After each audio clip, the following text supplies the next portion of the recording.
उत्तर प्रदेश के सभी सम्मानित शिक्षा मित्रों को नमस्कार।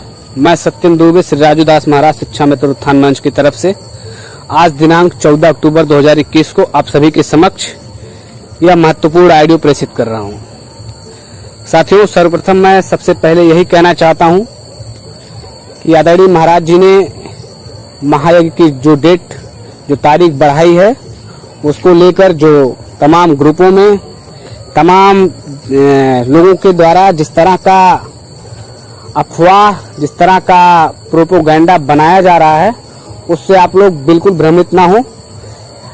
देखिए, ऐसा है कि आप लोग जो सोचे हैं और जो हमारी टीम सोची है, जो आदरणीय महाराज जी सोची है, आपका वह काम सरकार पूरी तरह से करने को तैयार है और सरकार करने भी जा रही है। इसलिए आप इसको मन से शंका निकाल दिए कि इस कार्यक्रम की तारीख के आगे बढ़ने से आपका कार्य नहीं होगा। साथियों, सही बात तो यह है कि हम जो सोचे थे, हमारी टीम जो सोची थी, उस पे पूरे प्रदेश के शिक्षा मित्र खरे नहीं उतर पाए। कौन सी टीम या कौन सा संगठन चाहेगा कि इतनी अच्छी तरह से बनी बनाई साख उसकी 2 मिनट के अंदर खत्म हो जाए, मिट्टी में मिल जाए। शायद इसका कारण आप नहीं समझ पाएंगे, क्योंकि जब आप लोगों के बीच में वही लोग घर बना के बैठे हैं जो एक तरफ हमारे ऊपर ये आरोप लगा रहे थे कि हम लोग जो है करोड़ों रुपए का चंदा घोटाला कर रहे हैं, वही लोग कह रहे थे कि 1.5 लाख गुणे 1100 कर लो तो 15 करोड़ रुपए लेके ये लोग बैठ गए। तो आज मैं उन लोगों से भी और मैं अपने उत्तर प्रदेश के शिक्षा मित्रों से भी कहना चाहता हूं कि उन लोगों से पूछिए कि वो 15 करोड़ रुपए हमारी टीम को कहां से मिला और जो एक तारीख आगे बढ़ाना पड़ गया। साथियों, आज आप लोगों के दिमाग में भले ही यह चल रहा हो कि आपका कार्यक्रम आगे बढ़ गया है, आपके साथ कुठाराघात हुआ है, मैं इस पे चर्चा उस पे नहीं जाऊंगा, उस मुद्दे पर, क्योंकि जो स्थिति हमारी है शायद उससे आप लोग बिल्कुल नहीं समझ सकते। मैं अपने सभी जिला अध्यक्षों के सामने आज 1 हफ्ते से लगातार हाथ फैला कर भीख मांगने जैसा मैं अपना खुद व्यवहार रखा उनके सामने कि भैया सहयोग जल्दी इकट्ठा करवाइए, महाराज जी को यहाँ व्यवस्था करनी है। यहाँ की व्यवस्था पहले जरूरी है, ना कि बस और गाड़ियां जरूरी हैं। जब यहाँ कार्यक्रम शुरू हो जाएगा तब आप बस से आएंगे। लेकिन कोई कह रहा है भैया मैं आपको 30,000 भेज दे रहा हूँ, कोई कह रहा है मैं आपको 20,000 भेज दे रहा हूँ। बताइए साथियों, मैं 30,000 20,000 लेके क्या करूंगा उस कार्यक्रम में? महायज्ञ का कार्यक्रम है, कोई मजाक कार्यक्रम नहीं था। महायज्ञ कैसे होता है? कोई एक छोटी सी हवन कुंड वेदी बना के हवन कर लेना नहीं होता है। महायज्ञ के बारे में पता करिए, साधु संतों से पूछिए महायज्ञ होता क्या चीज है, उसमें क्या बनता है, कैसे यज्ञ की तैयारियां होती हैं। राष्ट्रीय स्तर का कार्यक्रम और महायज्ञ, वो भी आप लोग उसको मजाक समझ रहे हो तो मजाक समझिए। और जो इस समय आपके सत्ता में बैठे हैं माननीय मुख्यमंत्री जी, वो भी एक संत हैं, महंत हैं, वो अभी जानते हैं कि महायज्ञ क्या चीज होती है। हम उनको एक प्रोपोगंडा बना के उनके सामने हम महायज्ञ का कार्यक्रम रखें, उनको इन्विटेशन दे, तो वो क्या समझेंगे कि हम ये भी जो है यज्ञ के साथ खिलवाड़ कर रहे हैं, मजाक कर रहे हैं। आप लोग इन सब बातों पे नहीं जाएंगे। आप लोगों को सिर्फ जो है मजा लगता है कि हम लोग जो है आपके साथ गद्दारी कर रहे हैं, आपके साथ बेईमानी कर रहे हैं। तो मैं उत्तर प्रदेश के सभी जिला अध्यक्षों, सभी शिक्षा मित्रों के सामने कहना चाहता हूं, कोई शिक्षा मित्र एक आदमी खड़ा होकर किसी भी जिले से हमसे पूछ सकता है कि उसके जिले से हमारे पास कितना सहयोग आया। मैं खुले मंच से बताऊंगा कितना सहयोग आया है। टोटल अभी तक 17 से 18 जनपद का हमारे पास सहयोग आया। साथियों, बताइए मैं कैसे उसमें कार्यक्रम कर लेता। किसी जिले से 17,000 आया, किसी जिले से 18,000 आया, किसी से 30 आया, किसी से 35 आया, मात्र 2 जिलों से 60,000 आया। और जो भी सहयोग आया है वो पूरा सहयोग महाराज जी के डायरी पे नोट है। इतनी पारदर्शिता है, इतने प्रत्यक्ष सभी जिला अध्यक्षों को बुला के हमने बैठा के सामने उनका सहयोग वहां पे करवाया। लेकिन साथियों, हमारे पास जो सहयोग होना चाहिए था यज्ञ की तैयारी को लेकर, राष्ट्रीय स्तर के कार्यक्रम को लेकर, वो सहयोग नहीं हो पाया।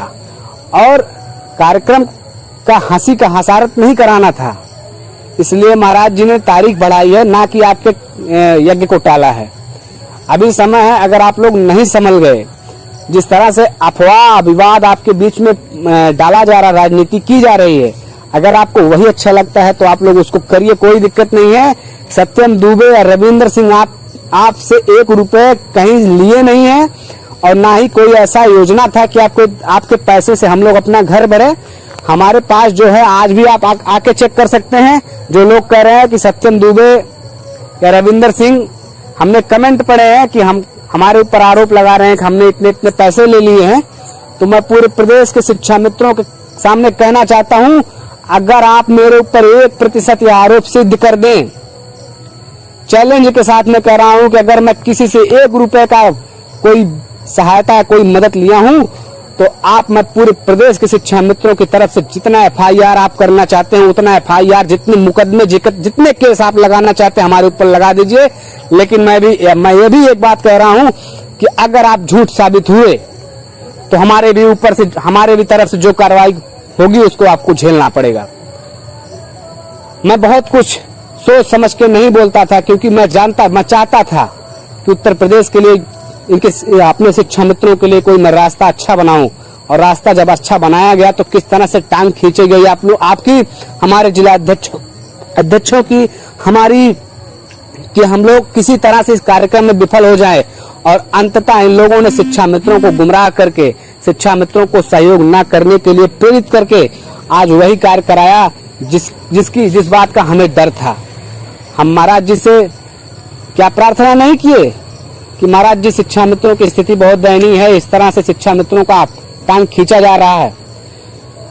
लेकिन जब जो आपके बस में है वो अभी सहयोग नहीं करेंगे तो कैसे आपके लिए कोई कार्यक्रम किया जाए। साथियों, आज जिस तरह से आपके अन्य संगठन के लोग आपके बीच में घुस के राजनीति करके आप लोगों को गुमराह किए हैं, और हमारे जिला अध्यक्ष, हमारे ब्लॉक अध्यक्ष जो आज इस्तीफा देने की बात कर रहे हैं, मैं उनसे भी कहना चाहता हूं कि आपसे भी क्या हमने हाथ फैला के मांगा नहीं कि भैया सहयोग कर दीजिए, हमारे घर का कार्यक्रम नहीं है। उत्तर प्रदेश के सभी शिक्षा मित्रों का कार्यक्रम था, सभी शिक्षा मित्रों के लिए हमने आवाज उठाया था। लेकिन लोगों को लगा कि सत्यम दुबे और रविंदर सिंह अपने स्वार्थ में कार्यक्रम कर रहे हैं। आज यह दिन देखना पड़ गया। फिर भी मैं पूरे प्रदेश के सभी शिक्षा मित्रों से कहना चाहता हूं कि आप लोग निराश बिल्कुल मत होइए, हताश बिल्कुल मत होइए। कार्यक्रम टला है, ना कि आपका कार्य होने से टाला गया है। सरकार आदरणीय महाराज जी के बातों से पूरी तरह सहमत है, महाराज जी के नेतृत्व में ही आपका काम करेगी। और जहां तक मेरा उम्मीद है, हमारी टीम की उम्मीद है कि उत्तर प्रदेश के शिक्षा मित्रों के लिए जो शिक्षा मित्र चाहते थे उससे भी कहीं अच्छा हो करने जा रही है सरकार। इसलिए आप लोग पूरी तरह से आश्वस्त रहें। हमारे पास अभी जो समय है, इस समय आप सभी लोग अपने धैर्य का परिचय दीजिए, और जब कुछ झटका लगता है तो समझिए कि आने वाले समय में कुछ अच्छा भी होगा। इसलिए जो लोग आपके बीच में घुस के आपको गुमराह कर रहे हैं, जो हमारे ऊपर आरोप लगा रहे हैं, मैं उनके आरोपों को पूरी तरह से एक आरोपों का मैं जवाब देने के लिए तैयार हूं। और अगर वो आरोप मेरे ऊपर सिद्ध हो जाते हैं, हमारी टीम के ऊपर सिद्ध हो जाते हैं, तो मैं जो भी सजा आप देंगे वो सजा मुझे स्वीकार है।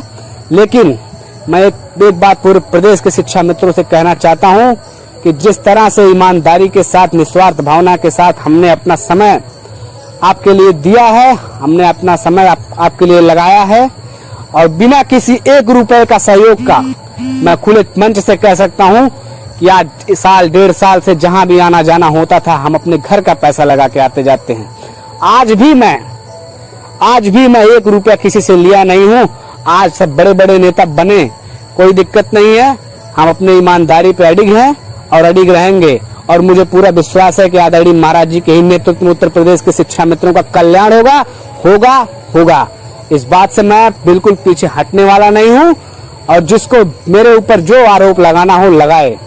लेकिन एक बार अपने अंदर भी झांक के देख लो कि आपके अंदर क्या चल रहा था। जबकि इतनी पारदर्शिता, इतनी ईमानदारी हमने आपके सामने रखी, कभी किसी संगठन ने इतनी पारदर्शिता, ईमानदारी के साथ एक ब्यौरा नहीं दिया आपको। हमने रसीदों पे आपसे सहयोग मांगा था कि अगर कहीं कोई गड़बड़ होगा तो मैं उन रसीदों का हिसाब आपके सामने फ्रंट पे करूंगा। लेकिन उत्तर प्रदेश के शिक्षा मित्रों के बीच में ऐसा जहर घोला गया, ऐसा अफवाह बनाया गया, ऐसा गुमराह किया गया अन्य संगठनों के द्वारा। वही लोग गुमराह किए जो हजारों बार आप लोगों के घरों से हजार 2-2 रुपए चंदा लेकर आपको लूटने का काम किए।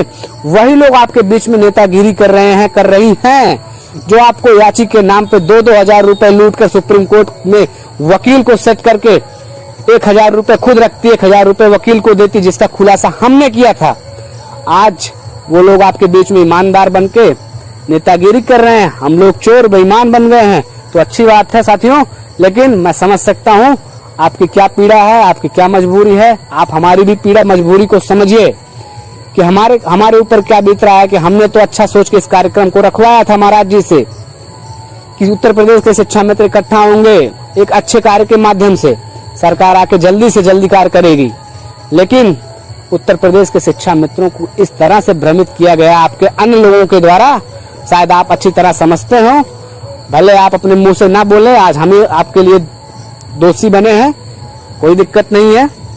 आप लोग उचित निर्णय लीजिएगा, धैर्य के साथ निर्णय लीजिएगा। लेकिन एक बात जरूर कहूंगा कि जब इंसान धैर्य खोने लगता है उसी समय उसके साथ कुछ अच्छा होने जा रहा होता है।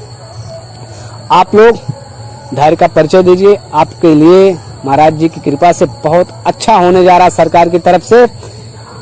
और साथियों, हम लोग पहले भी कहे थे कि आपके साथ जो होगा, आपके मंच पे कौन आएगा, हम इसके बारे में आपको जानकारी बिल्कुल नहीं दे सकते जब तक हम उनको आपके अपने मंच पे बुला ना ले। और हमने करके दिखाया भी है आप सभी के सामने।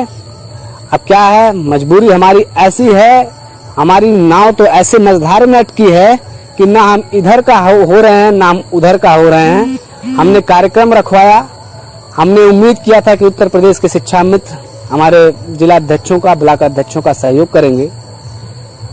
उस उम्मीद पे भी उतरे आप लोग नहीं कि आप लोग उतरे कि कहीं से साजिश हुई।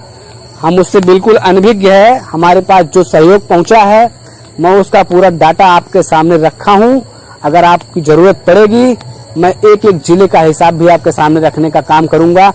कुछ ऐसे जिले साथियों जिसने हमारी भावनाओं के साथ खिलवाड़ किया है, आपको नाम भी बता देता हूं। आजमगढ़ जनपद, वहां पे जो रसीदों की गड्डी गई थी, वहां पे रसीदों की गड्डी पूरी वैसी की वैसी वापस आ गई। वहां के जिला अध्यक्ष से जब पूछा गया कि आपने क्यों नहीं काटा, तो उन्होंने कहा कि आप जो हमारे पूर्व के संगठन के लोग हैं वो लोग राजनीति कर रहे हैं, वो लोग गुमराह कर रहे हैं, वो लोग काटने नहीं दे रहे हैं, हमको काम नहीं करने दे रहे हैं। और वहां से पूरी की पूरी रसीद वापस लेके आए। जो रसीद कटी है साथियों, 10-15 रसीदें उसमें काटी गई हैं। किसी में 21 रुपया कटा है, किसी में 11 रुपया काटा गया है, किसी में 51 रुपया काटा गया है। मैक्सिमम उसमें 51 रुपए की रसीद काटी गई है। बताइए साथियों, ये यज्ञ का कार्यक्रम है कि मजाक का कार्यक्रम है? अब आप लोग इस पर निर्णय लीजिए। मैं तो एक शिक्षा मित्र का बेटा हूँ, आपके लिए पूरी जी जान लगा दिया। आपके लिए कहीं से मैंने अपना भविष्य ताक पे रख के इतना सब कुछ किया। आज मुझे इस बात का बहुत दुख हो रहा है कि हमने अपना समय भी गंवाया, तो कहाँ पे गंवाया। आज उस बात को कोई नहीं समझ रहा है। आज हमारे जिला अध्यक्ष स्वयं हमारे ऊपर आरोप लगा रहे हैं कि हम लोग शिक्षा मित्रों को धोखा दिए हैं। वही लोग आरोप लगा रहे हैं जिनके सामने हमने खुल के कहा कि भैया दीदी हमको आप सहयोग जल्द से जल्द सहयोग समय रहते भेज दीजिए। टेंट वालों को देना है, अन्य सामग्री वालों को देना है, लाइट वालों को देना है, सारी व्यवस्थाएं करनी है। किसी ने अगर कह दिया हो कि भैया हम आपके, कोई कह रहा है कि भैया हमारे पे कलेक्शन ही नहीं हो पाया है, कोई कह रहा है कि हमारे ब्लॉक अध्यक्षों के पास पैसा है। तो बताइए साथियों, मतलब कि किस तरह का खेल हम किस तरह से झेले हैं हम ही जानते हैं। और हमको 16 से कार्यक्रम करना है, महाराज जी को तैयारी करानी है, मंडप बनवाना है, यज्ञ का मंडप, टेंट का अलग से। कैसे हम लोग करा ले जाते, क्या हम हंसी के पात्र नहीं बन जाते? इसी सब चीजों को देखते हुए महाराज जी ने कार्यक्रम को आगे बढ़ाया। आप लोग पूरी तरह से धैर्य रखें, ईमानदारी के साथ हमने कदम बढ़ाया तो हम उसमें बेईमानी एक पैसे की आने नहीं देंगे। और एक बात अंततः इतना जरूर कहूंगा पूरे प्रदेश के शिक्षा मित्रों के सामने कि जिस तरह से हम लोगों ने जो प्लेटफार्म बनाया वह प्लेटफार्म शायद उन लोगों को नहीं अच्छा लगा जो आपको हमेशा राजनीतिक ढाल बना के आपका इस्तेमाल किया, और हम लोगों ने वही चीज़ को बदलने का काम किया और वही चीज़ हम लोग बदल कर आप लोगों का सम्मान भी दिलाना चाहते हैं। इसलिए आप सभी लोग, अभी बहुत समय है, एकदम निश्चिंत रहिए। महाराज जी आपके लिए बहुत अच्छा कराना चाहते हैं, एकदम धैर्य के साथ काम लीजिए। ऐसा नहीं है कि यज्ञ का कार्यक्रम तारीख आगे बढ़ गई तो सरकार से वार्ता नहीं होगी, बातचीत नहीं चल रही है। वो सब सरकार के भी संज्ञान में है, आदरणीय प्रदेश अध्यक्ष जी के भी संज्ञान में है, आदरणीय माननीय मुख्यमंत्री जी के संज्ञान में है। वो भी, उनको भी पता है कि उत्तर प्रदेश के शिक्षा मित्रों के लिए राजू दास जी महाराज किस तरह से लगे हैं। आप लोगों का काम होगा और आदरणीय महाराज जी के ही मंच से होगा, और जो संगठन आपके साथ राजनीति करने का काम किए हैं उनका अस्तित्व नहीं होगा। मैं आपको इस बात से पूरी तरह से आश्वस्त करता हूं, क्योंकि उन लोगों ने महाराज जी के भावनाओं पर ठेस पहुंचाया है और उत्तर प्रदेश के शिक्षा मित्रों के भावनाओं के साथ ठेस तो पहुंचाया है, उनको लूटने का भी काम किया है, सरकार विरोधी बनाने का काम किया है। इसी के साथ मैं आप सभी शिक्षा मित्रों से अंतिम बार कहना चाहता हूं कि आप सभी लोग निश्चिंत रहें, बेफिक्र रहे। तारीख बढ़ी है, कार्यक्रम नहीं टला है आपका। आप सभी लोग आदरणीय महाराज जी के नेतृत्व में अपना सम्मान प्राप्त करेंगे। हो सकता हो कि सरकार आपके लिए कुछ पहले ही व्यवस्था कर दे, उस पर हम नहीं जाएंगे, सरकार के ऊपर है। बातें चल रही हैं, बातचीत हो रही है, जो ऐसा उचित होगा आपके लिए निर्णय लिया जाएगा। बहुत बहुत धन्यवाद। जय श्री राम। तारीख में वृद्धि के लिए और हमारे पास सहयोग न पहुंचने के कारण जो आप लोगों को दुख हुआ, जो असुविधा हुई, उसके लिए हम खुद बहुत दुखी हैं, क्योंकि हम लोगों ने जो सोचा था उस तरह से हमारा समर्थन ना हो पाने के कारण हम लोग उसमें कामयाब नहीं हुए। लेकिन आप लोगों की कामयाबी मिलने से हम लोग या कोई भी रोक नहीं सकता। उत्तर प्रदेश सरकार आदरणीय महाराज जी के नेतृत्व में आपका सम्मान करने का काम करेगी। बहुत बहुत धन्यवाद। जय श्री राम, जय शिक्षा मित्र, जय श्री राजू दास जी महाराज।